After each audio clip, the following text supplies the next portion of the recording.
عريا لغديدي واتفرن عريا لوكيا بوكيني هيوان عريا عرينا ماني سيدي حنيا سرناي بلاد فرن عريا لغديدي واتفرن عريا لوكيا بوكيني هيوان عريا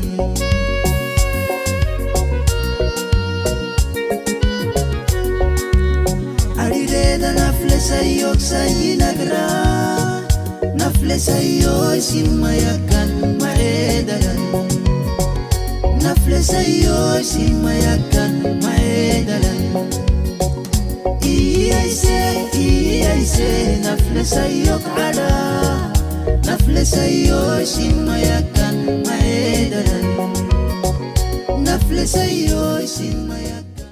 La gestion du système éducatif djiboutien par le ministère de tutelle va pâtir encore davantage des soubresauts des années 90 et de la politique de l'éducation des masses des décennies suivantes, qui plus est dans l'arrière-pays durant ces années de plan.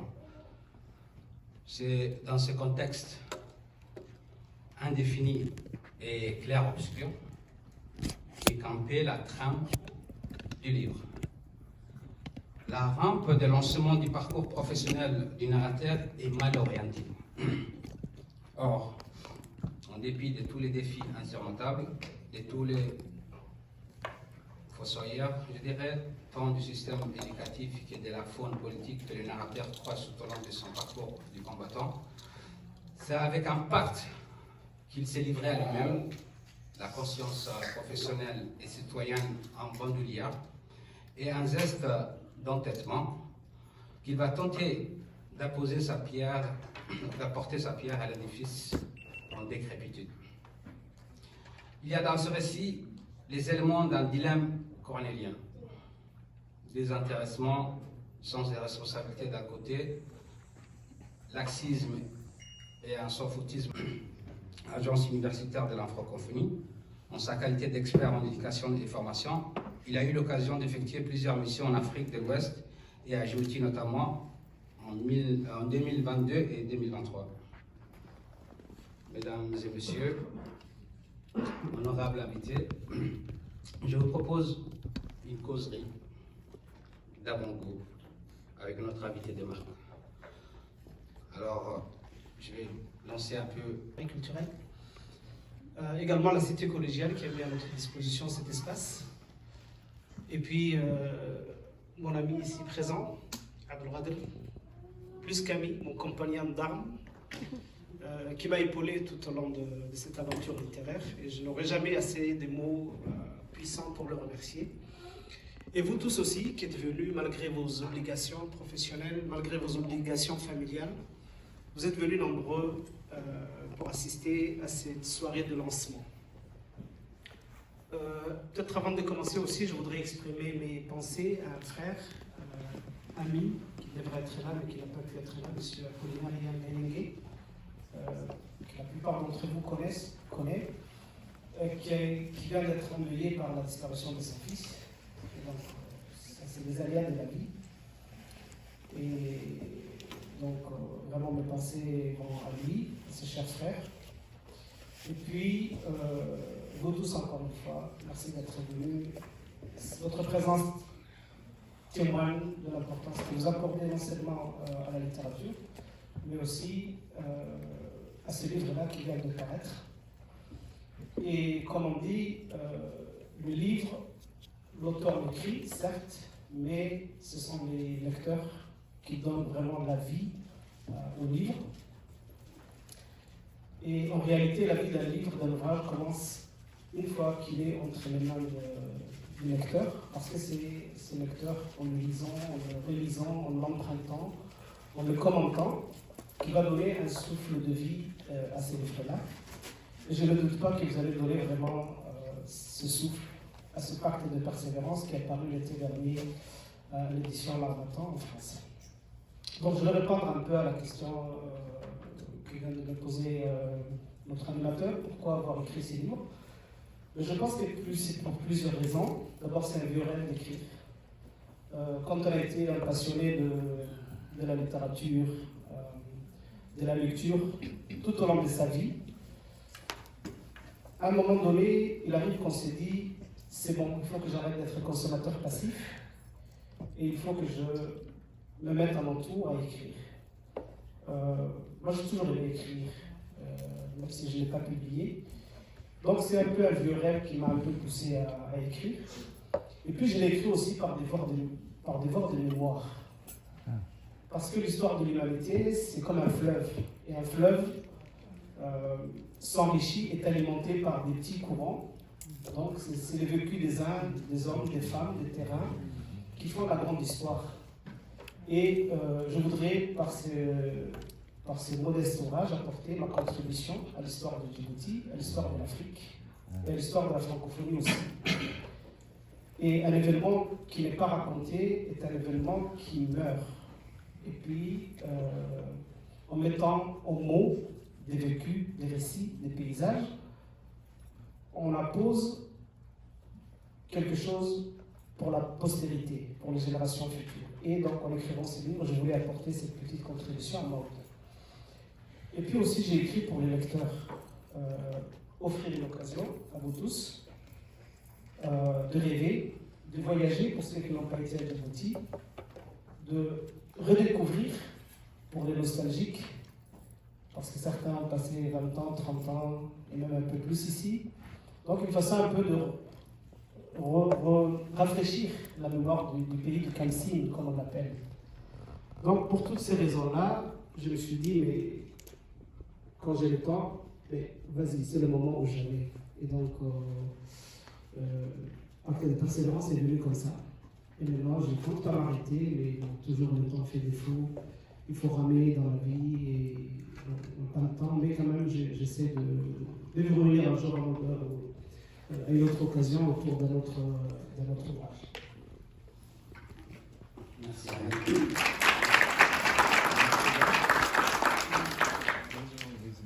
C'est un peu ma première présentation de séance de dédicace. Donc, je m'excuserai si parfois j'ai eu certains détails essentiels. Je profite de cette occasion pour souligner qu'il y a des Djiboutiens ici qui ont joué un grand rôle au sein de l'éducation nationale et qui sont par la suite venus ici enrichir ce beau pays que le Canada. Et j'ai une pensée, en tout cas, je remercie Roda, je sais qu'elle se cache, mais Madame la sous-ministre, c'est un honneur d'être là. J'aimerais que vous applaudissiez aussi Roda. C'est quand même un parcours exceptionnel, c'est un pacte de persévérance quelque part. Il y a Abalé qui est là aussi. Donc, appui. Non seulement qui ont dévoué leur vie à l'éducation nationale, j'aimerais aussi profiter de cette occasion pour dire merci à Maître Warren Chris, qui est vraiment un monsieur exceptionnel, qui a toujours été là à nos côtés. Vraiment, merci beaucoup, Maître, d'être là. Je l'oublie, mais je vous remercie encore une fois d'être venu ce soir. On continue cette causerie et tout à l'heure, je mentionnais que Ali, après avoir quitté son pays, a continué donc, ses études. Là, il est doctorant et il a eu l'occasion de retourner à Djibouti en tant qu'expert cette fois-ci. C'est en 2023. Donc, il a visité quelques pays en Afrique et l'île Maurice. Et ça, c'est ma deuxième question. Est-ce qu'il y a un moyen de comparer ce système éducatif dans lequel il a évolué et celui d'aujourd'hui qui est parti visiter en quelque sorte en tant qu'expert cette fois-ci? Merci à vous. Bon, je crois qu'on reste toujours dans le sujet du livre, puisque l'autobiographie, c'était un prétexte pour parler de ce que j'ai vécu, de ce que j'ai vu, et pour parler aussi du pays. Donc, vous allez voir tout à l'heure que, par le lisant, que c'est un livre qui se déroule comme un carnet de voyage, qui décrit les paysages, les personnes, mais aussi parce que j'ai grandi en quelque sorte dans le système éducatif génocien. Je suis devenu enseignant à l'âge de 18 ans, et puis j'ai passé 20 ans. Donc ça fait quand même un grand parcours. Et j'ai pu voir un peu son évolution sur 20 ans. J'étais un observateur, et en même temps aussi acteur à certains niveaux. Et c'est vrai que un système éducatif est quelque chose d'extrêmement complexe pour comme ça juger.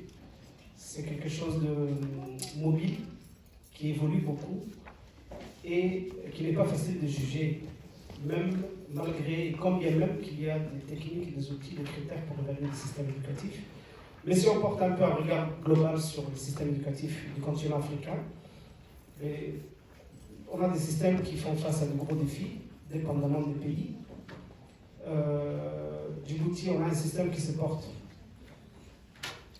qui a de très bonnes assises, et aussi on a l'avantage d'avoir un petit pays quand même où il n'y a pas où l'effectif ne pose pas de gros problèmes, où les infrastructures sont là, l'architecture des systèmes il est là, il y a aussi des personnes de grande qualité, mais en même temps on est dans un petit pays aussi quand même qui est considéré comme un des pays les moins développés de la planète, qui ont quand même, qui a ses défis. Et donc oui, maintenant c'est un système avec ses forces et ses faiblesses. Maintenant, de façon globale, au niveau de l'Afrique, qu'est-ce qu'on voit? Le système éducatif patauge un peu partout. Et les spécialistes nous disent qu'il y a 3 scénarios possibles. Soit les systèmes vont continuer à ramer, comme ils sont en train de ramer, soit ils vont évoluer vers les systèmes des pays occidentaux et de l'Amérique pour se mettre un peu à la hauteur de ces pays. Ou bien l'autre scénario possible, c'est que les systèmes éducatifs africains se remettent en question et se reconstruisent en se basant sur leurs propres valeurs. Donc il faut s'attendre à tout, mais pour le moment, notre système éducatif, il fait un peu de surplace, comme, malheureusement, comme la plupart des pays d'Afrique.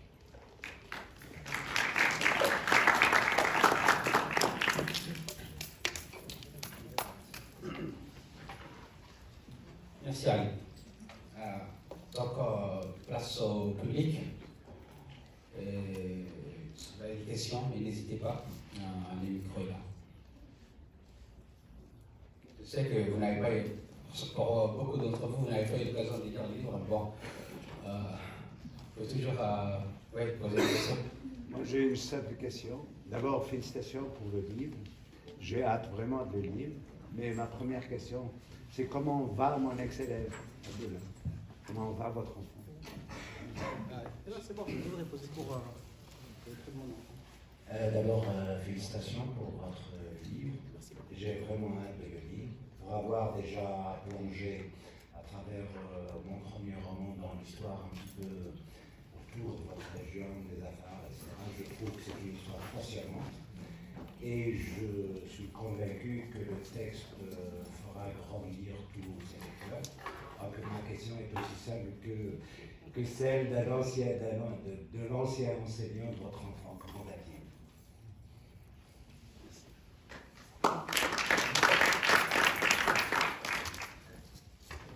Merci, M. Louelas Hassani, qui est un écrivain que vous connaissez et que je vous invite à découvrir.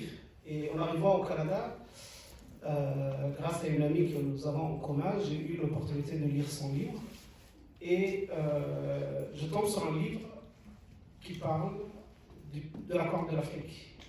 Donc c'était vraiment une bonne entrée. Je vous ai jamais dit merci pour cette opportunité. L'ouvrage s'appelle La coureuse du vent, c'est la même nom, La coureuse du vent. Un excellent ouvrage et puis une plume vraiment, voilà, une des meilleures plumes qu'on peut lire. Donc je vous invite à le lire. Pour répondre à votre question, il y a sa petite sœur, enfin sa grande sœur, votre élève Abdallah, qui nous avait donné le goût de la lecture. C'est un enfant, c'est un grand lecteur, enfin, c'est un bon lecteur. Et pour les détails, je vais vous renvoyer à sa sœur qui est ici présente. Merci d'être venu quand même.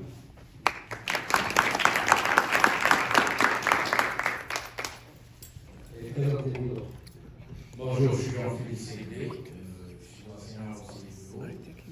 Alors, ma question, je suis allé au secondaire d'éducation dans la religion. Et là, je vous poserai une question plutôt personnelle. Comment avez-vous, quand on sait le parcours des immigrants, avez-vous réussi à concilier à la fois la vie de famille, parce que vous arrivez au Canada étant des parents, la vie professionnelle, c'est-à-dire qu'il faut chercher quand même de quoi nourrir sa famille, et cette vie qui vous a quand même conduit jusqu'à la production de votre premier ouvrage. Comment avez-vous réussi cette expérience? Bon, je pense que il n'y a pas de miracle, je pense. Et moi, je suis quelqu'un qui se repose dans le travail. Donc, je me repose tout en travaillant. Et déjà, par la culture enseignante, on a appris à travailler dur, je pense. Parce que l'enseignant est celui qui travaille avant, durant la classe, et puis après aussi le travail. Donc c'est quelqu'un qui a tout le temps le stylo dans la main. Et je crois que ce métier est pour quelque chose, à travailler tout le temps. Et puis, vous allez voir quand vous allez découvrir l'ouvrage, mais je suis quelqu'un qui se reconstruit par le travail. Honnêtement, j'ai quitté l'école à cause des conflits que notre pays avait connus en 1991. Juste une vraie histoire, mais Djibouti a connu un peu comme les autres pays d'Afrique sa crise d'adolescence, on va dire comme ça. Et il y a eu la guerre civile, malheureusement, j'étais un peu jeune enfant, victime collatéraux, j'étais obligé de quitter l'école. Et puis après, j'étais obligé de me reconstruire en réintégrant, pas les cursus scolaires officiels, mais par voie de correspondance. Donc il fallait tout le temps ramer. Et puis après, je pense que ça devient systématique et que une fois qu'on a instauré cette habitude, voilà, il n'y a pas de limite, on peut toujours pousser. Et je pense que c'est ça, c'est la culture, le fait d'être enseignant, et puis le fait aussi de faire un parcours en autodidacte. Ça, c'est peut-être, ce sont les deux éléments. Et puis après, c'est la persévérance.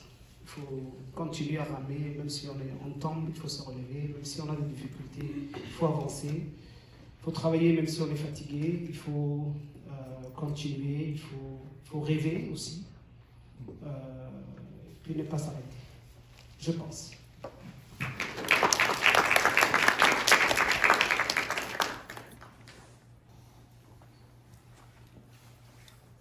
Salam alaikum, merci beaucoup.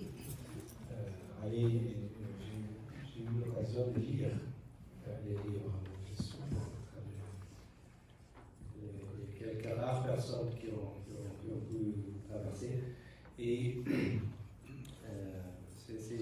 c'était vraiment une belle occasion de pouvoir lire, parce que moi, j'ai quitté cette éducation en 1998.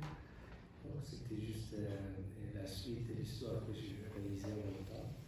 Donc ma question, très très simple, c'est comment, en faisant aussi les études ici, comment vous arrivez on est au Canada, toujours on fait ces parallèles.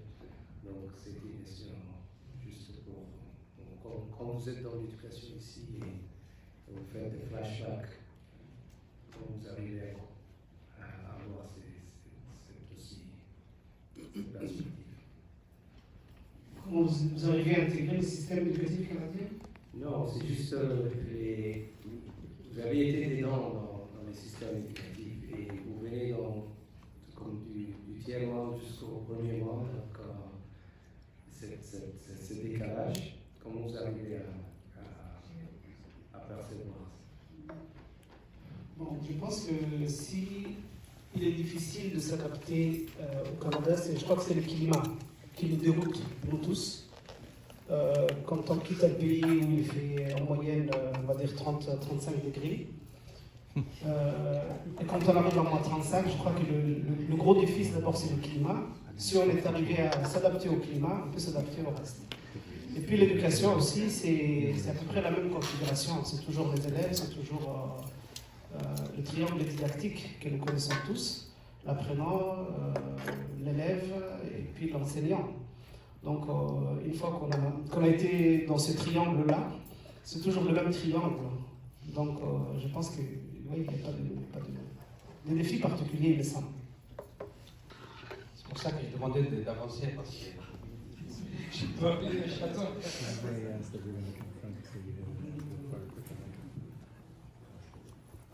Ouais, bonjour tout le monde. J'aimerais d'abord saluer mes compatriotes Joussiens. C'est une des rares occasions en plus qu'on se rencontre. J'aimerais poser une question très simple à Ali. Enchanté. Donc, moi, je suis déjà enseignant ici au Collège de la Cité. Et je travaille aussi au gouvernement fédéral.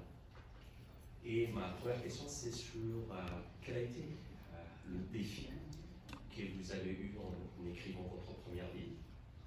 Et ma deuxième question se porte sur essentiellement comment vous vient l'inspiration au niveau en écrivant votre première livre. Merci beaucoup et encore félicitations. Ça m'intéresse. Ok, merci beaucoup. Bon, vous savez, les défis d'abord. Les défis, je pense, c'est que on a tous quelque part cette envie d'écrire, de raconter ce qui nous passe à travers la tête, parce qu'on a vécu tellement de choses qu'on aimerait un jour écrire. Mais très peu de gens arrivent à atteindre la ligne d'arrivée. Parce que en cours de route, on manque d'énergie, on manque de temps. Je crois que sans doute vous avez commencé à écrire quelque chose. Commencer, c'est pas difficile, je pense, mais ce qui est difficile, c'est d'atteindre la ligne d'arrivée. Pour la petite anecdote, moi, il m'est arrivé d'envisager d'écrire il y a très très longtemps, en 2005. J'ai commencé à écrire les 30-40 premières pages, mais entre-temps, avec les défis de la vie, j'ai passé à autre chose. Donc je n'avais pas d'ambition, il y avait d'autres défis beaucoup plus importants, et puis dans le contexte aussi du pays, il y a la pression sociale, il y a la pression familiale. Donc pour toutes ces raisons, j'ai dû mettre entre parenthèses cette aventure d'écrire.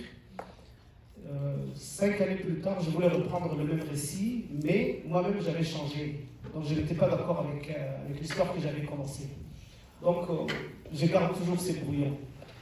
Après, je crois que les défis, c'est peut-être M. Benas va nous dire un peu plus, mais c'est commencer et continuer dans la foulée, ne pas s'arrêter. Je pense que ça, c'est ça, je pense, qui peut mener à la publication de l'ouvrage. Commencer, avoir un fil conducteur et aller coûte que coûte à cet objectif qu'on s'est fixé, ne pas s'arrêter.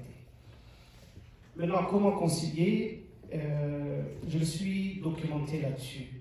Parce que vous savez, il y a des gens quand même qui exercent des grandes fonctions politiques, qui ont une vie très cadencée, mais qui malgré cela réussissent à publier des ouvrages à succès.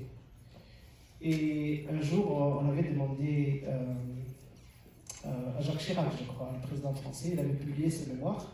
On lui avait demandé, vous êtes président de la République, est-ce que vous avez le temps pour rédiger, pour écrire des livres comme ça?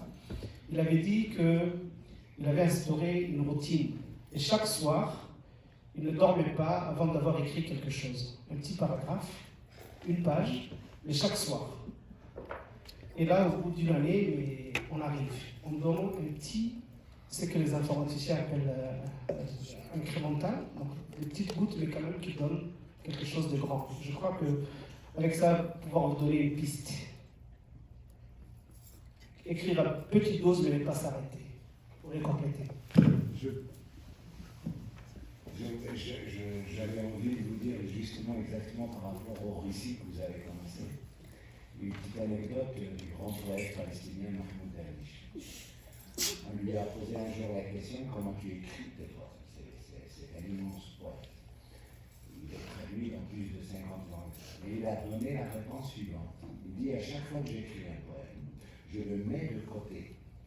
Et puis, il faut maintenir la distance avec le temps. Et un jour, quand le poème ne ressemblera plus, c'est là que je pense à publier.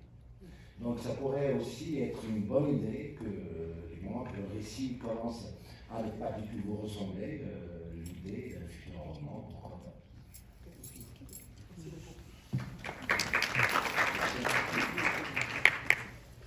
Salam alaikum wa rahmatullahi. Je fais partie des rares personnes comme Abdoulaye qui lit les livres. Et en tant qu'enseignant à la même période qu'Ali et dans le système éducatif djiboutien, j'ai me retrouve dans chaque chapitre de ces livres. Des fois c'est douloureux, des fois il y a des anecdotes et je vous laisse découvrir le reste. C'est quand même un ouvrage très très intéressant. Deuxièmement, je voudrais vraiment remercier Ali parce que, étant un peuple oral, c'est quand même très important de laisser des traces. Et pour ça, c'est quand même très très important, j'ai voulu les soutenir. Ma question est, vous avez tout à l'heure utilisé le mot ramé et persévérance. C'est quoi votre prochain défi, les prochains livres que vous allez écrire? Est-ce que ce sera sur le froid canadien que comme nous connaissons tous, nous avons tous nos différents défis que nous avons relevés ici et que nous continuons toujours à relever, ou ce sera sur autre chose? Voilà.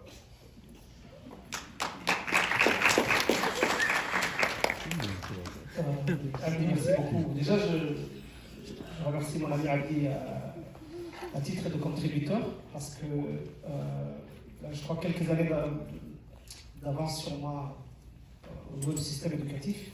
Nous étions des stagiaires et il faisait partie des enseignants virulents, des syndicalistes qu'on emprisonnait, qu'on raflait. Et donc on était quelque part leur admirateur. Et une des raisons aussi qui m'ont poussé à écrire aussi, c'est que cette histoire, c'était des anecdotes. De temps en temps, on voyait des petits récits, des bribes publiés sur les réseaux sociaux. Mais il n'y a pas eu, je crois, à ma connaissance, à moins que je me trompe, quelqu'un qui s'est penché sérieusement pour mettre à l'écrit ces histoires. Parce que c'est l'histoire des individus, comme il dit, des étapes douloureuses, mais aussi c'est l'histoire d'un peuple, d'une nation. Et tout ce qu'on n'écrit pas, ça se perd. Ça se jette dans la corbeille de l'histoire. Et je pense que, oui, pour revenir à la question, donc, nous sommes de la tradition orale, très peu d'écrits. Nous n'avons pas l'accès aux maisons d'édition aussi ne sont pas aisées au pays, je parle de Djibouti. Et publier est quelque part un parcours de combattant. Maintenant, les sujets ne manquent pas. Il y a beaucoup de sujets, mais je ne vais pas donner de fausses promesses, faire de fausses promesses, mais j'ai deux sujets sur lesquels je suis en train de penser sérieusement. Donc l'ouvrage dans lequel j'ai bien avancé, c'est comme une fiction pédagogique. D'accord? C'est une fiction pédagogique. Je suis en train de cibler un peu un auditoire large, que les Djiboutiens, que les continents africains, mais un écrit qui s'intègre un peu dans la littérature universelle francophone.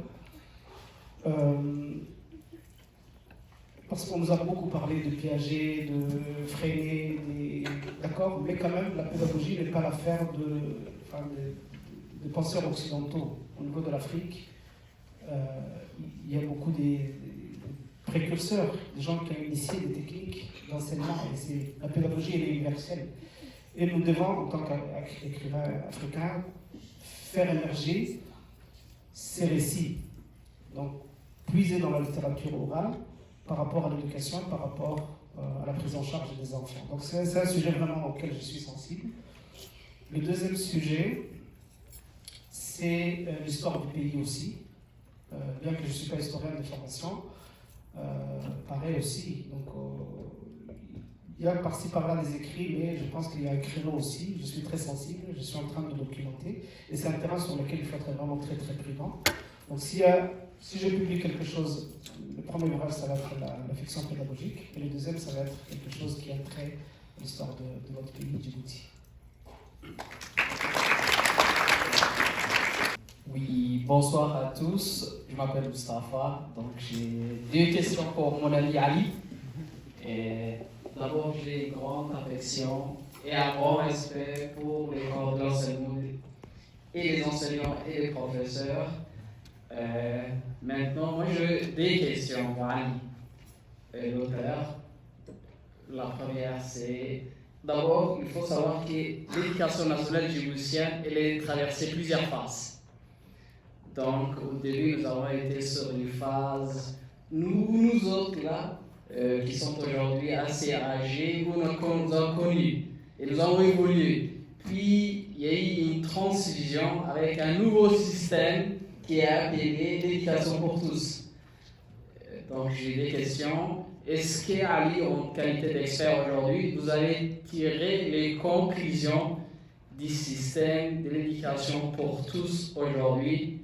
Et la deuxième question, quel est votre favori? C'est-à-dire, quel est le système qui vous a le plus satisfait?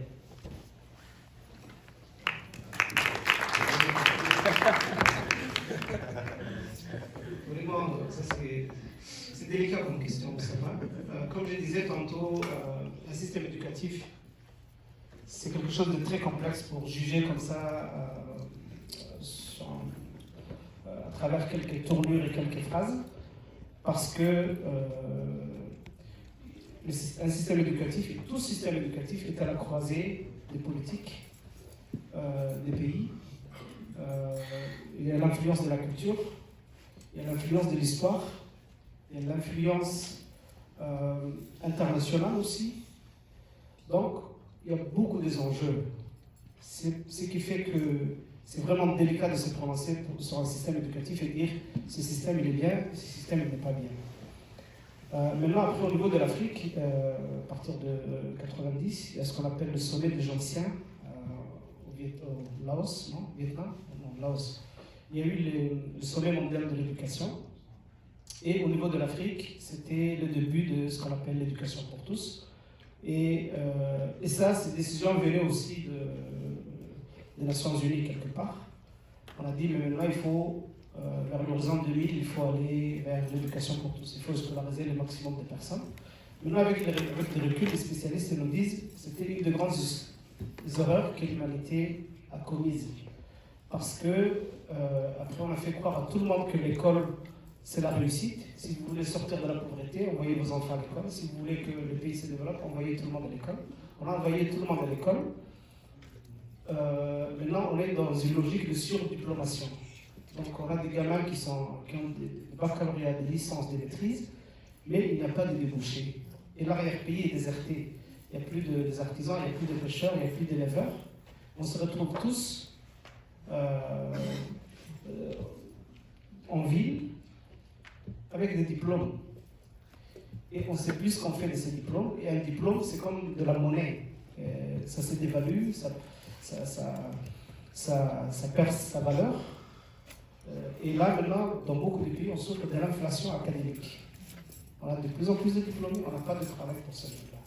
Et on voit l'effet pervers 30 ans après, 40 ans, 30 ans après. Et il n'est plus possible de faire marche arrière. Donc ça, c'est une grande bêtise qui a été commise vraiment au plus haut niveau. Et maintenant, les pays sont en train de payer les frais. Et on continuera encore de payer les frais. Maintenant, pour revenir à la question, bon, est-ce que c'était mieux avant? Mais ce n'est pas moi qui l'ai dit.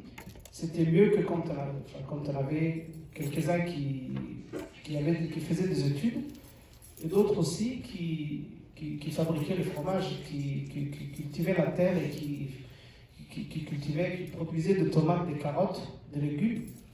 Je crois que c'était mieux. Et maintenant, on est en plein milieu de toutes ces cacophonies. Et ça, c'est le défi des pays des systèmes, surtout des pays les moins avancés. Donc, il n'y a pas de réponse.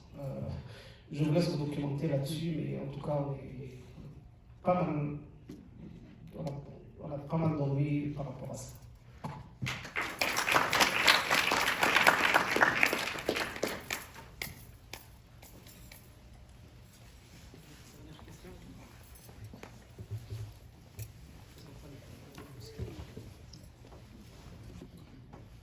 Bonsoir, je m'appelle Ahmed Loïka, je veux parler un peu en français mais aussi en anglais. D'abord, je vais te dire, cousin, je suis très heureuse de ton succès et félicitations, c'est une grande réalisation. Alors, c'est pas quelque chose de facile d'obtenir un doctorat ici au Canada, alors je suis absolument très fier.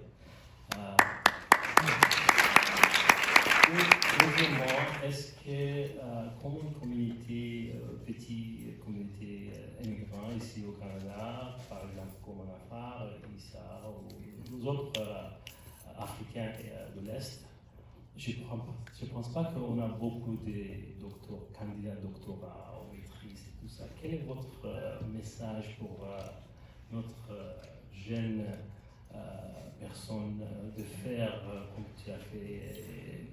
C'est quoi ton message pour eux?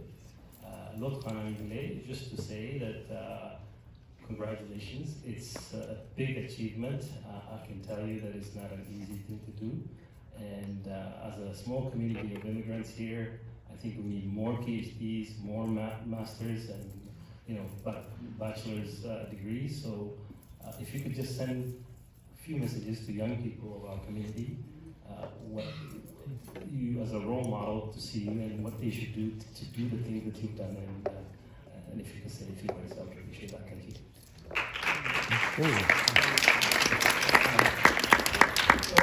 Je vais répondre en français, bien que j'ai compris un peu le sens de la question.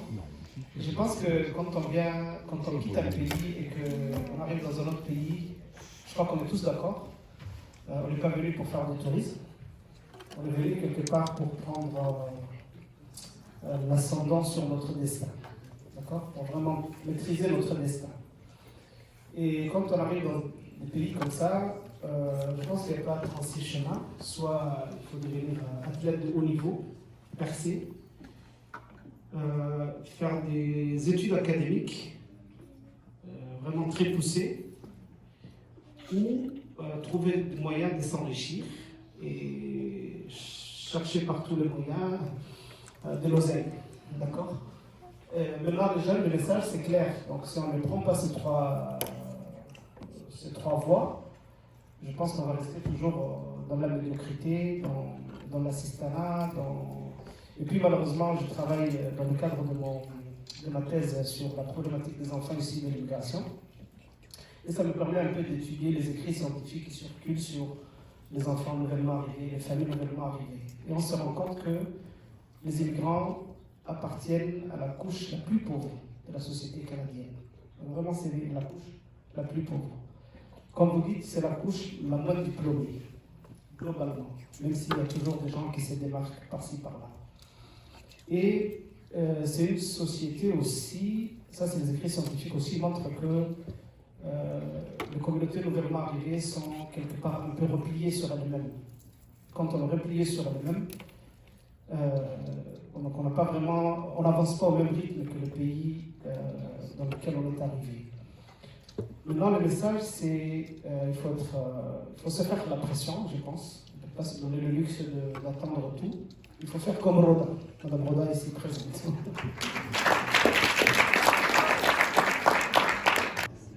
Assalamu alaikum. Mon nom est Smilo Ibrahim. Je suis une ancienne combattante aussi avec mon ami Ali Ahmed de l'Éducation nationale, vous allez le connaître. Donc là, avant de passer à la question, juste pour répondre à... Je ne me rappelle plus le nom. Ahmed, c'est qu'il y a beaucoup de jeunes qui ont plein de diplômes. Dans la communauté djiboutienne, ils sont tous diplômés. L'inflation académique n'était pas juste au pays, elle est ici aussi. Maintenant, il faudra trouver les autres manières pour aller trouver les opportunités. C'est un pays d'opportunités. Donc là, je ne suis pas très d'accord, mais bon. J'arrive à ma question. Il y a plein de jeunes dans cette salle. Je fais partie des jeunes, en passant. Moi, c'est que je vais rester pratico-pratique. Quels sont les 3 conseils que tu donnerais à un jeune qui veut écrire un livre là, maintenant? Juste 3 conseils rapides. Merci beaucoup.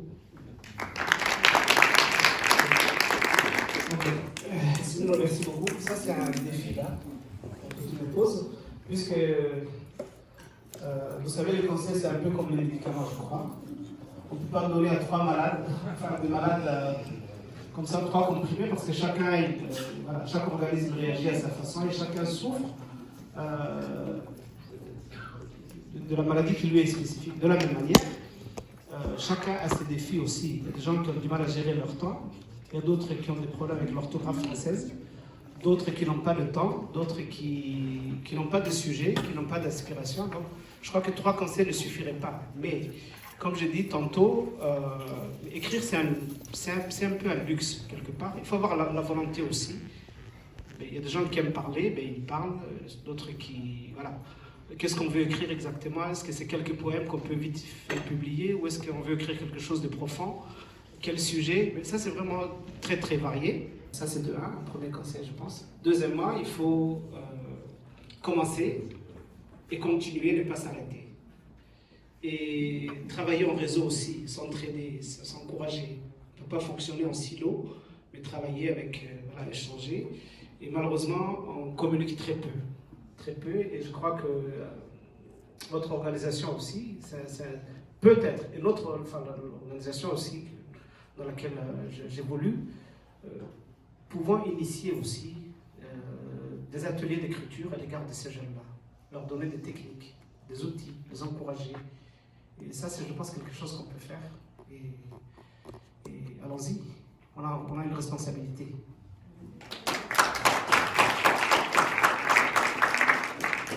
Dernière question peut-être. Salam alaikum. Ali, félicitations en premier lieu. Et encore une fois aussi félicitations parce que tu es citoyen canadien maintenant. Et, alors oui, ma question c'est que est-ce que à partir de ce récit, peut-on réaliser un film de ça qui serait vraiment intéressant.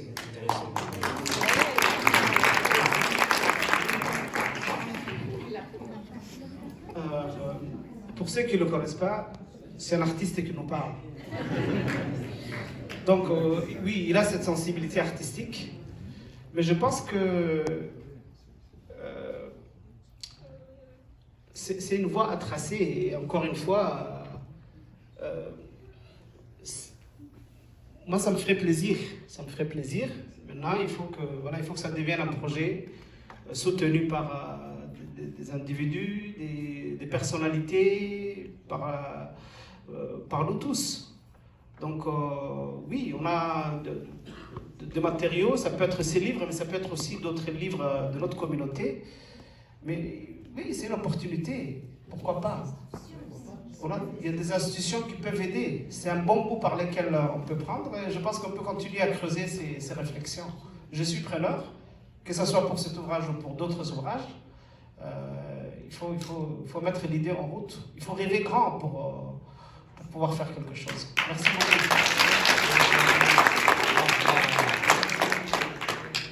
Dernière question. Une question, juste une petite annonce, et en même temps, c'est l'éducation. Après ça, on va passer à la séance de dédicaces.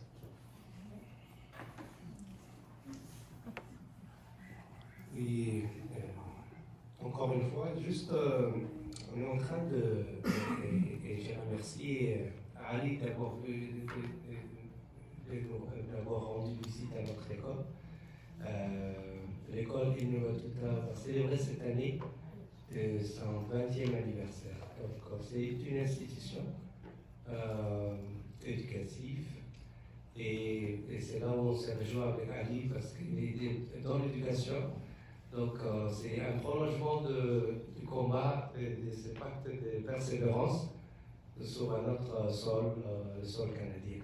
Donc on voulait profiter de ces moments pour vous inviter tous à faire partie de cette histoire vraiment qu'on est en train de faire. Merci de cette visite.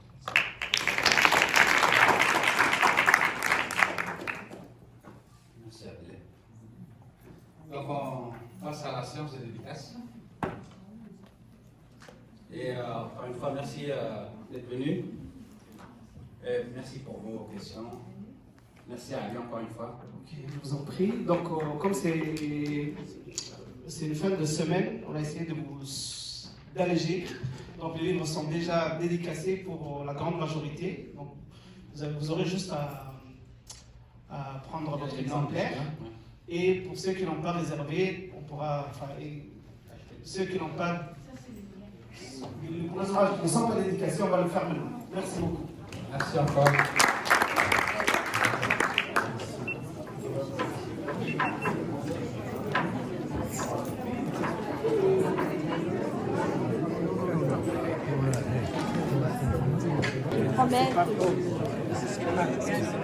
Yeah.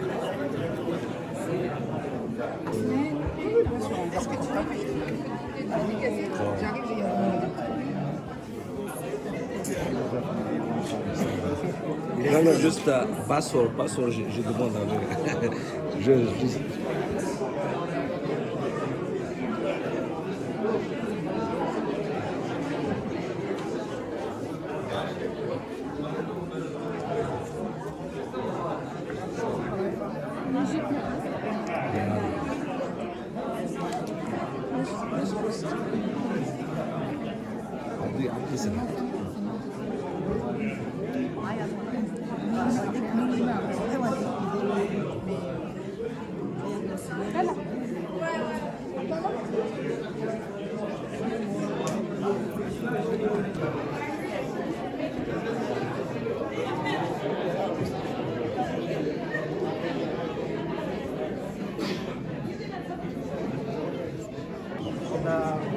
Je sais que je ne me rappelle pas. Voilà, c'est ça, j'étais enseignante aussi.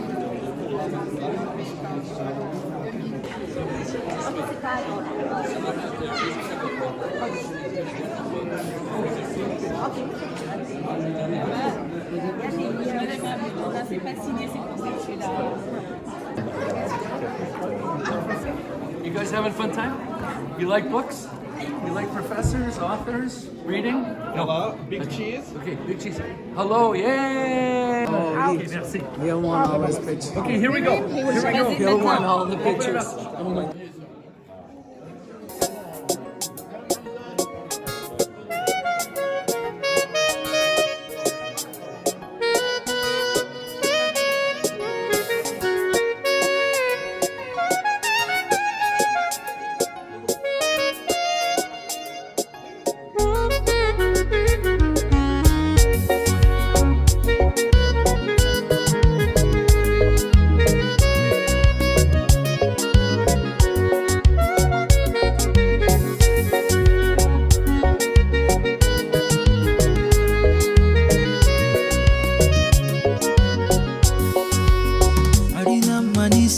حنيا سرناي بلاد فرن عريا لغديدي واد فرن عريا بكيا بكيني هيوان عريا عرينا ماني سيدي حنيا سرناي بلاد فرن عريا لغديدي واد فرن عريا بكيا بكيني هيوان عريا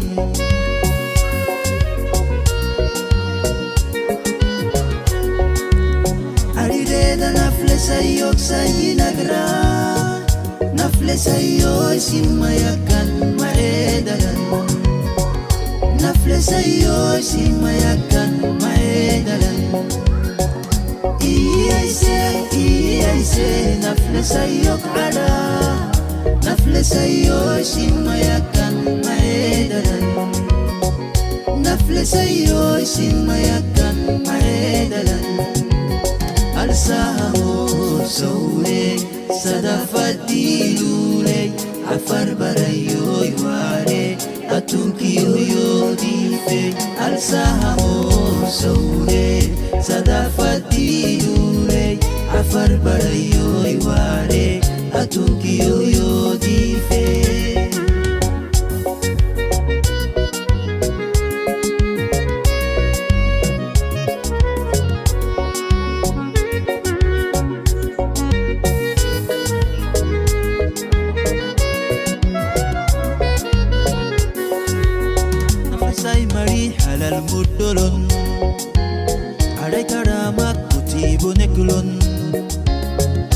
حدد مكون حيالا كوكلون كاس أبوتيلي حادرات تكلون نفسي مريح على المدلون عليك رامك كتيبو نكلون حدد مكون حيالا كوكلون كاس أبوتيلي حادرات تكلون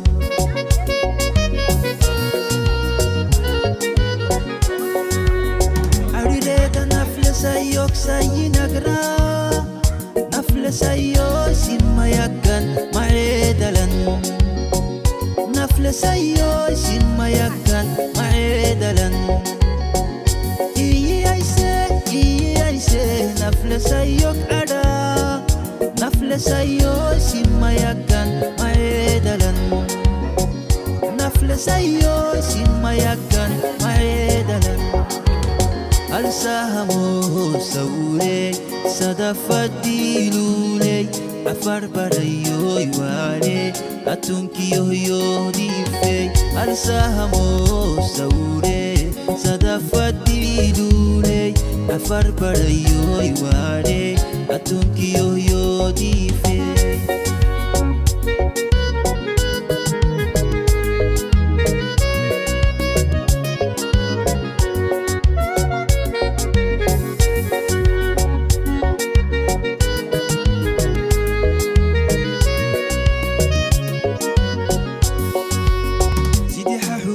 sayolekana kesayo kadu aralete